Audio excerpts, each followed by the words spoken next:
देखो दोस्तों, हम औरतों की क्या होली क्या दिवाली, हमारा तो बस काम ही होता है।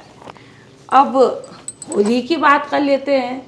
उम्मीद करती हूँ सबकी होली अच्छी रही होगी। सुबह से शुरुआत करते हैं। सुबह जब सब सड़क में आते जाते लोगों की गतिविधियाँ देख रहे थे, मम्मी किचन में पकवान बनाने में लगी हुई थी। किसी की ये फरमाइश, किसी की वो फरमाइश। तो फरमाइश तो सबकी पूरी करनी ही थी और की भी जा रही थी। और थोड़ी देर में रंग लगाने सब आते हैं, मम्मी किचन में व्यस्त होती तो ये सुना जाता, अरे अभी तक तुम्हारा काम नहीं हुआ।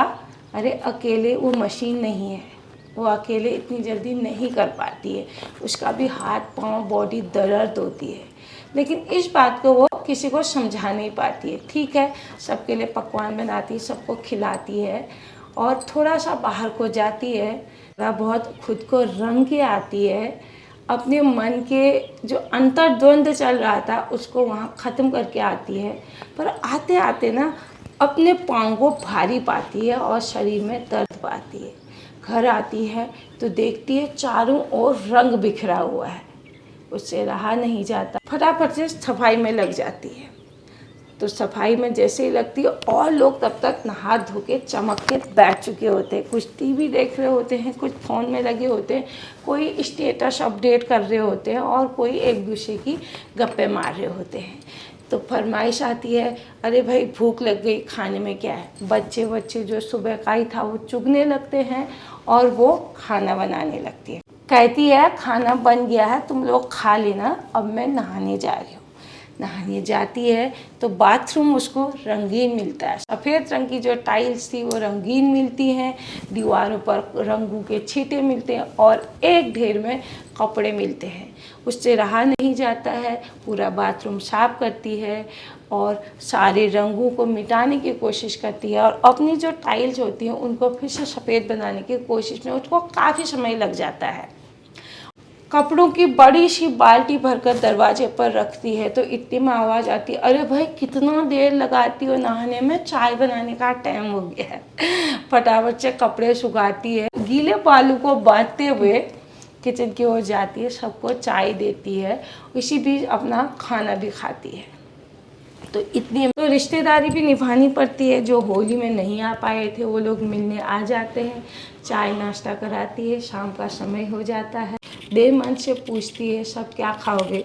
कोई कहता है कुछ हल्का बना दो, कोई कहता है मैं कुछ नहीं खा रहा, कोई कहता है मैं तो एक रोटी खाऊंगा और कोई कहता है अच्छी सी कोई चटपटी सब्जी बना दो, दिन भर मीठा मीठा तेल तेल हो गया। कोई कहता है एक रोटी बना दो हल्की सी, मैं चटनी के साथ खा लूँगा।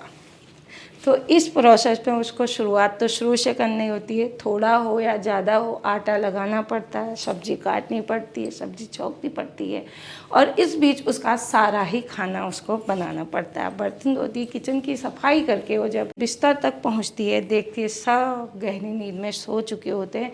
हाँ, कुछ जो दिन में ज़्यादा नींद ले रहे होते हैं वो अपने फ़ोन में लगे होते हैं, दूसरों के वीडियोज़ देखकर हंस रहे होते हैं। हल्की सी मुस्कुराहट से सबको देखती है।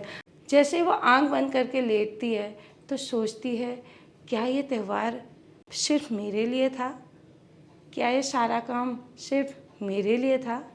क्या सारी रिश्तेदारी सिर्फ मुझे ही निभानी थी? अपने आप से बहुत सारे प्रश्न पूछती है और पूछते पूछते उसकी आंख लगती है और सुबह 4 बजे के अलार्म से जगती है और इस प्रकार से उसके नए दिन की शुरुआत होती है। मुझे पता है एक मिडिल क्लास महिला की ज़िंदगी ऐसी ही होती है और वो इसको बहुत खुशी खुशी स्वीकार भी करती है। बस एक ज़रूरत है उसको एक सहारा देने की, कहने की कि तूने बहुत अच्छा किया, तू सब कुछ अच्छे से कर रही है, या मैं थोड़ी सी मदद कर दूँ, या तुझे कोई मदद चाहिए, चलो आज हम साथ मिलकर के सब्ज़ी काटते हैं, या तू सब्ज़ी काट में आटा लगाती हूँ। इतना ही कह सारा काम का बोझ आधा क्या ख़त्म हो जाता है। सबके जीवन में अच्छा सहयोग बना रहना चाहिए। किसी का बना हुआ, किसी का बन रहा होगा और किसी का बन जाएगा। इसी उम्मीद में जनहित में जारी सभी महिलाओं को salute. Thank you very much.